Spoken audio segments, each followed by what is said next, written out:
मरीज के कहने से मरीज दवाई लेने लग गया, दोनों मरेंगे, क्योंकि वो तीनों मरेगा, उसने दवाई गलत खा ली, उसका ऊपर एक्शन होगा, क्योंकि परमात्मा उससे नाराज होगा। ये भक्ति का जो ट्रीटमेंट है ना, टेबलेट दास बताओ वैसे ही लेनी है आपने, अर्थात जैसे भक्ति दास के ऐसे करो। नाम उठत नाम बैठत नाम सोत जागवे, नाम खाते नाम पीते नाम सेती लागवे। मान लीजिए आपका सुबह उठने का अभ्यास है तो अच्छी बात है, उठ जाइए, उठ कर लो, लेट कर लो, बैठ कर लो, आंखें खोल कर लो, बंद करके कर लो, लेकिन सिमरन पर ध्यान रखना पड़ेगा। मैं क्या सिमरन कर रहा हूं, किस मंत्र का जाप कर रहा हूं, उस मंत्र पर सुरत निरत मन, और चौथा ये श्वास पवन जिसको बोलते हैं, ये चारों मिलाकर करनी पड़ेगी।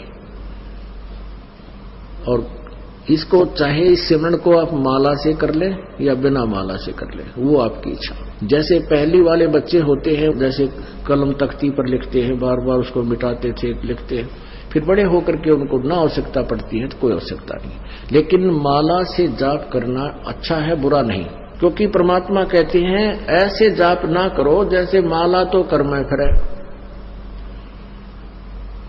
और जीव फिरे मुख माही, और मनवा तो 14 पर ये सुमन नहीं। माला आपके हाथ में है, आप मणियां तो फेर रहे हो, मन का फेर रहे हो, और जीभ भी बोल रही है और मन उस पर लगा नहीं, तू बोल क्या रहा है, कहती ये सिमरन नहीं है।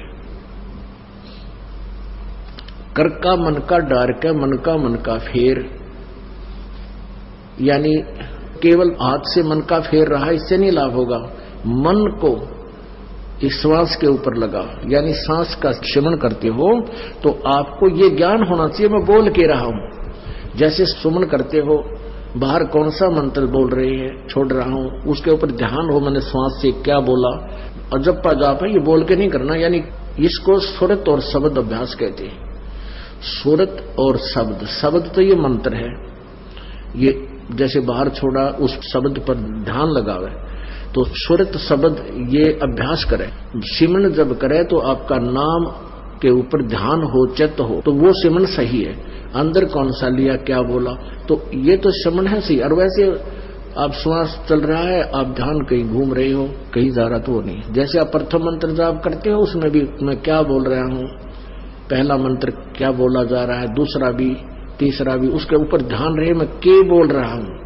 और रह कर ये भी कभी कभी याद आ जाए कि आपको ये पता हो कि ये प्रथम मंत्र किसका है, दूसरा किसका, तीसरा, चौथा, पांचवा, ये किस किस देव शक्तियों के हैं, ये भी आपको ध्यान में रह कर एक जीवन आ जाना चाहिए। अन्यथा जैसे बोल रहे हैं उस मंत्र पर अवश्य ध्यान रहे मैं बोल क्या रहा हूं। प्रथम मंत्र उच्चारण करके भी कर सकते हो, लेकिन ध्यान अवश्य रहे, मन मन में भी कर सकते हो। और जो दूसरा मंत्र सतनाम है, इसको केवल श्वास से किया जाता है, उस पर भी ध्यान रहे मैं बाहर क्या छोड़ रहा हूं, अंदर कौन सा लेना है। 2 अक्षर का होता है ये सतनाम, 1 अक्षर बाहर छोड़ना होता है, 1 अंदर लेना होता है। तो मैं क्या बाहर छोड़ रहा हूं, क्या अंदर ले रहा हूं, कौन सा मंत्र मैंने जाप किया है, उस पर चित्र है, वो शब्द रहे, सुरत शब्द, उस शब्द पर या सुरत रहे, ये ध्यान रहे, इसको सुरत शब्द अभ्यास कहते हैं। ये दूसरे नकली पंथाड़े कहते हैं सुरत और शब्द का ध्यान करें, 2.5 घंटे सुबह, 2.5 घंटे सामने बैठ जाए, को लूसा गाड़ गए, और फिर कहते अंदर शब्द सुनना है, ये सुरत शब्द अभ्यास है। अरे झूठा ज्ञान ध्यान कहाँ ला रहे, तेरा ज्ञान ही व्यर्थ है, तुम ढूंढ कहाँ रहे हो, ये बाद में जा चतुराई। इस नाम के सिमरन से आपके अंदर वो धुन प्रकट होएगी, और जो वास्तविक धुन, ये तो काल की धुन है जो शरीर में तुम सुनोगे, इससे बाहर सचखंड के अंदर जो सुरत है वह शरीर से बाहर निकलकर आत्मा फिर सुनेगी। शरीर में रहते हुए आपका एकदम सूक्ष्म शरीर बाहर चढ़ेगा और फिर वो धुन सुनाई देगी। शरीर में रहते हुआ धुन परले पार वाली नहीं सुन सकते, ये मूर्ख बना रखा था हमारे को। सुरत शब्द अभ्यास का गाटा जोड़ रहे थे, और सुरत का बेरा न शब्द का पता।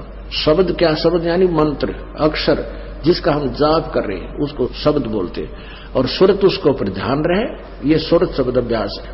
कबीर कलयुग आए कह किए बहुत जो मीत, जिन बंजा एक से ते सुख सोव न चीत। कबीर गुरु मर्याद न भक्तिपन, नहीं पिया का अधिकार, कहे कबीर व्यभिचारिणी का कहीं नहीं सत्कारे। अब जैसे अभी आपको पता है कि वो दो निकम्मी आत्मा, एक ने कहा इसमें भगवान आता है, 10-20 भगत खराब हो गए थे, उनका पता लगा, उनको डांटा धमकाया निकम्मियों को कि तुम बर्बाद हो जाओगे, इसी ये दुष्ट किरा कितने धक्के खाते आंडे। या पहले भी कबीर साहब की वाणी यही थी, गीता जी भी यही थी, वेद भी यही थे, किसी ने कह का भी नहीं पता था। इस दास से थोड़ा बहुत ज्ञान सुन के पंसारी बनना चाहते हैं। हमने तो बड़े बड़े ढाणे हैं, ये दो कुतरू फेर पैदा होते हैं। कहते हैं संगत माए कुसंगत उपजा, जैसे बन में बांस पाग किस आग लगा दे करे बनखंड का भी नाश। ऐसे दुष्ट टाइप के इंसान होते हैं जो संगत में से कुसंगत उपजती है। जैसे वन के अंदर बांस उग जाता है, वन में बांस होता है बम्बू, वो क्या होता है कि जब तेज हवा चलती है तो ऐसे थपेड़े लगते हैं, वो ऐसे आपस में घिस के और उन बांसों से आग लग जाती है और पूरे दावानल का रूप धारण कर लेती है, पूरे बनखंड को, पूरे जंगल का नाश कर देती है। कहते ऐसी नकमी आत्मा जो होती है वो संगत में से कुसंगत उत्पन्न हो जाती है, वो आपस में बकवास करके पूरी संगत का नाश कर देते हैं।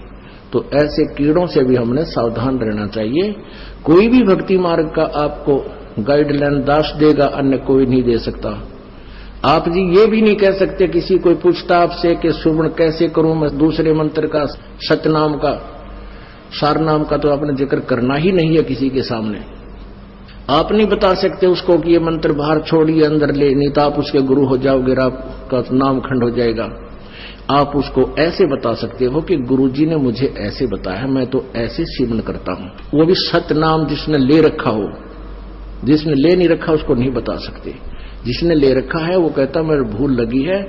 और वैसे तो हम यहाँ शुद्ध करा देते हैं, यहाँ भी आप पूछ सकते हो। वैसे भी जिसने उपदेश ले रखा है, दूसरे ने भी ले रखा, सतनाम दोनों ने ले रखा है, उसको ये नहीं कह सकते आप कि ये पहला मंत्र ऐसे छोड़ दूसरा ऐसे ले, आपका नाम खंड हो जाए, क्योंकि आप उसके गुरु बन गए। आप उसको इतना कह सकते हो कि गुरुजी ने हमें ऐसे बताया है, ये मंत्र ऐसे छोड़ना है, ये ऐसे लेना है। वो समझ जाएगा दूसरा कि ऐसा मंत्र। और कोई सीधा बताता है तो ऐसे भक्ति कर, 2 घंटे 3 घंटे सुबह कर, फलाना कर, ये मंत्र ऐसे कर, वो तुम्हारा गुरु बन गया। वो दुष्ट आत्मा ने तेरा भी नाम खंड कर दिया और भक्ति नाश होगी आपकी। तो इस प्रकार के जो मिस हैपनिंग आपके साथ होती है, आपकी भक्ति के ना करवा देती है। उसके लिए आपने पुनरुपदेश लेना पड़ता है, परमात्मा रजा बख्श देते हैं। कहते हैं कबीर गुरु मर्यादा ना भक्तिपन और नहीं पिया का अधिकार। यानी जब दूसरे पर आस्था होगी तो आप अपने मालिक से ऑटोमेटिक कट गए परमात्मा से।